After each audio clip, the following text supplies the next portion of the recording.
वार्तांकन रोखठोक बातमी। ज्येष्ठ गायिका आशा भोसले यांचे वयाच्या 92व्या वर्षी निधन झालंय। मुंबईतील ब्रीच कँडी रुग्णालयात रविवारी दुपारी त्यांनी अखेरचा श्वास घेतला। त्यांना शनिवारी संध्याकाळी रुग्णालयात दाखल करण्यात आले होते। ब्रीच कँडी रुग्णालयाचे डॉक्टर प्रतीक समदानी यांनी पीटीआय या वृत्तसंस्थेला सांगितले की आशा भोसले यांना अनेक वैद्यकीय समस्या होत्या आणि मल्टी ऑर्गन फेल्युअरमुळे त्यांचे निधन झाले।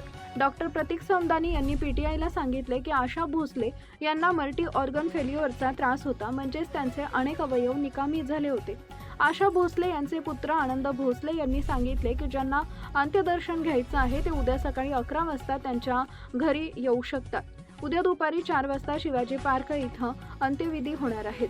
आशा भोसले यांच्या निधनाबद्दल शोक व्यक्त करताना नरेंद्र मोदी म्हणाले, भारतातील सर्वात प्रतिष्ठित आणि अष्टपैलू आवाजांपैकी एक असलेल्या आशा भोसलेजी यांच्या निधनामुळे मला अत्यंत दुःख झालेलं आहे।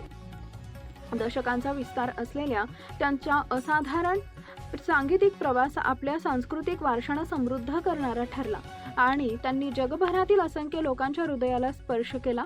मग त्या त्यांच्या भावपूर्ण सुरावटीत असो किंवा चैतन्यमय रचना, त्यांच्या आवाजात एक कालातीत तेज वसलेले होते। महाराष्ट्रातील महत्त्वाच्या आणि ताज्या बातम्या पाहण्यासाठी आमच्या जय हो न्यूज चॅनलला सबस्क्राइब करा आणि बेल आयकॉन प्रेस करा।